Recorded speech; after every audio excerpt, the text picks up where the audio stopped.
Hi guys! Hi guys, as you can see. Hi guys, my name is Skyla. Oh shoot. Okay, for real. Hi guys, my name is Skyla, and as you can see, I've attempted to film this video numerous amounts of times. Sorry. Hi guys, my name is Skyla, and I'm probably going to be incredibly awkward throughout this entire thing. So first, just to start off by saying that I don't know how to do this. Okay. Hi guys, my name's Skyla, and I'm gonna tell you how I accidentally bought my first vlogging camera.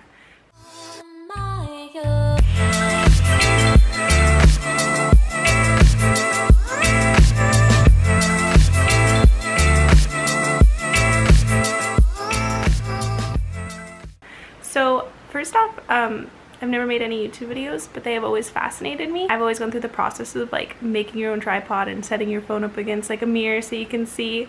So one day I was just like, you know, I'm just gonna look at cameras and then maybe actually start and take things seriously with YouTube. So me and my boyfriend had gone to Best Buy and we looked at all the cameras, and there was ones that were like $150. They weren't bad quality, but then I saw the camera that I'm filming on now and I was like, oh my god, this is like so clear. Like literally see like the pores on my face. I was so excited, but it was like $375, and I was like, I don't really have money to be spending on a camera like that if it's not something I'm doing seriously. So I put it off, and then I was looking on eBay, and I have never bought anything on eBay. Let me just tell you that. So there's this thing, for if you don't know how eBay works, where you bid on a certain item, and the bidder with the highest item is supposed to buy whatever they're bidding on. Because in the eBay like guidelines, it says that when you bid, you're signing like a contract technically. Like if you win, you're going to buy this item. So I had started off with bidding on the Canon SX730, which is this camera, and I was just like, okay, started off bidding $57 because the last bidder was like $50, and it progressed all the way up to $302, and the bid had 3 more days to go off of, and I was like, oh, I won the bid. And it was never intentionally like I was planning on buying the camera. At first it's like, I'm just gonna bid this much, and if I win then cool, but obviously it kept going and I let my competitiveness get the best of me, and I didn't realize until I was like, oh yeah, I won the bid, and then my boyfriend's like, if you win you have to buy it, and that's when I googled it and they said yeah, and then I contacted the seller and he's like, that's not really my problem. So I was like, oh, I don't really actually want this.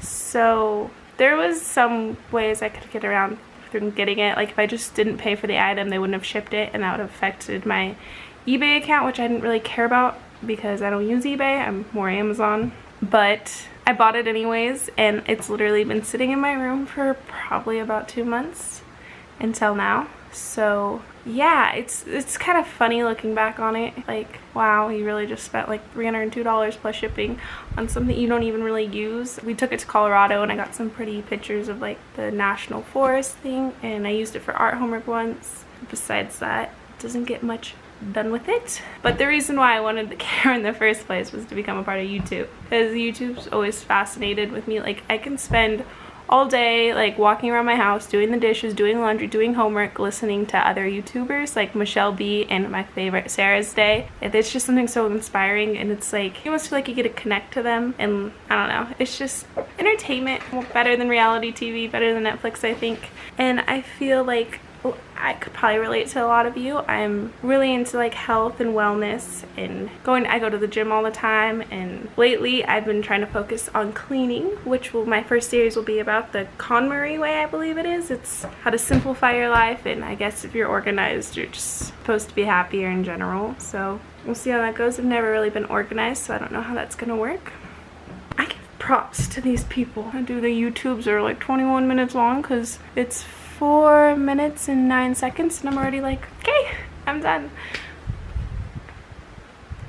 Good thing you can edit this, right? Okay, so I'm gonna start with KonMari cleaning. I've watched a YouTuber, Michelle B, do it to her house, and I envy that because I want to be able to just wake up, be clean, you know. And it says KonMari is a book. They say it's life-changing. magic of tidying up. There's a checklist, which I'll make a template of and post it somewhere for you guys to access it, I guess. Like, I don't know if it's just me, but I start up every school year with a planner, with highlighters. Like, it's gonna be a good year. I'm gonna be organized, I'm gonna be focused. Like 2 weeks in, it's like, I don't even have a pencil. So I wanna get on track, because I'm not like, I don't live in a pigsty, but I'm not a very organized person. They actually have a KonMari consultant. You could be like a professional KonMari consultant cleaning person. That's pretty cool. I don't know like where you'd apply for a job for that. Sorry, I get very off track very easily. I get it from my mom. They call her Dory Fish. So I'll be like baby Dory Fish, because it's like, oh, clean your room, oh, school, eat oatmeal, go to the gym, do so many different things. And then I always end up cleaning when you're a kid and you pull everything out from under your bed, because I know I'm not the only one that shoves stuff under their bed. And then you pull it out and then you find like your old favorite toy, and then you just walk around like playing with it, and then your room's a mess. See, one problem I have with being clean and organized is I love shopping. So I constantly buy more items than I ever need. Like, I would be a terrible minimalist. Like, I've always thought about going minimalist, but then I'm like, I love things. Like, I'll come home with bags and just be like, look at my items. It's terrible. But it gives me enjoyment, but like not long-term enjoyment and short-term, because then I forget about the items and it's just not fun anymore. And then I'm like, oh, look at my mess. This is a really cool camera though. Yeah, so if you're interested in following me on my KonMari journey, I guess you would call it, you can just keep watching the videos. I'll be consistent. I'm kind of embarrassed, like, have people that I've never met before, or people that I do know, I don't know, like my cousin watches this or someone, to see how messy I actually am. Okay, let's be honest, everyone knows how messy I actually am. It's like I'm like messy.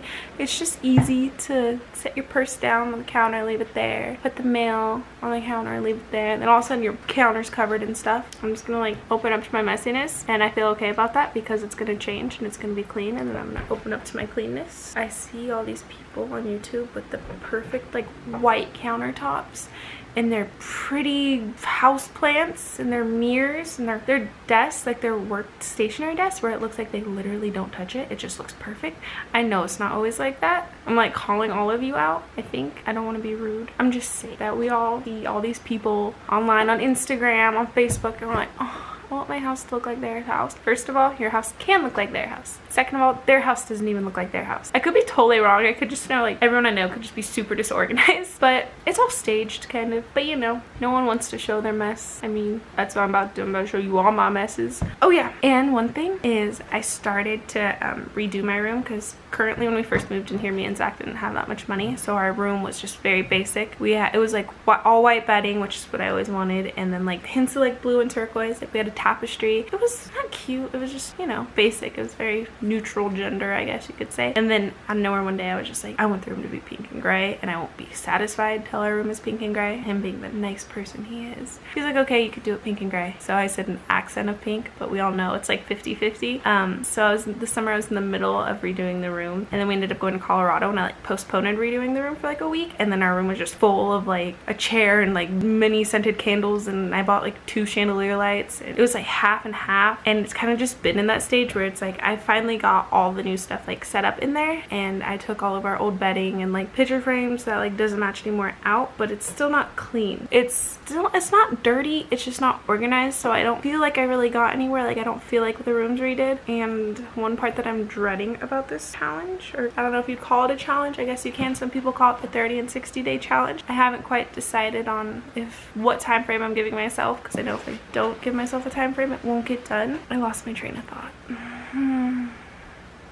And I think one of the places that I'm dreading the most to do is my closet, because I have like sentimental attachments to a t-shirt that I bought at like Ross 2 years ago with a stupid logo on it that I never wore, and there should be no attachment there, right? But there is, because it's like you bought that shirt and you didn't wear it, so now you have to wear it. It's like, no, if you didn't wear it, you're gonna get rid of it. I've gone through the process of trying to clean out my closet about 3 times since I've lived here. I've lived here for a little over a year, and I end up getting rid of like 3 shirts, a pair of pants that don't fit, and that's about it. And they're 3 shirts usually are shirts that I took in from my mom or my sister, and it's not really getting rid of them, it's just giving it back to them. Another thing that I struggle with is when I get rid of clothes, my little sister is just like, I'll take them. So personally, I don't have the clothes in my closet, but they're still in the house, which still causes a mess in the house because we're all a bunch of unorganized people in this household. I mean, not like horrible, we're not hoarders.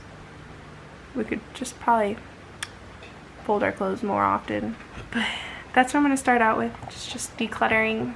First the home and then the mind. I'll make another video talking more about the KonMari challenge and what I know, because it's kind of important to know what you're getting yourself into, I guess, and you can just follow me along. Thanks for watching. That cheesy part where like, comment, subscribe.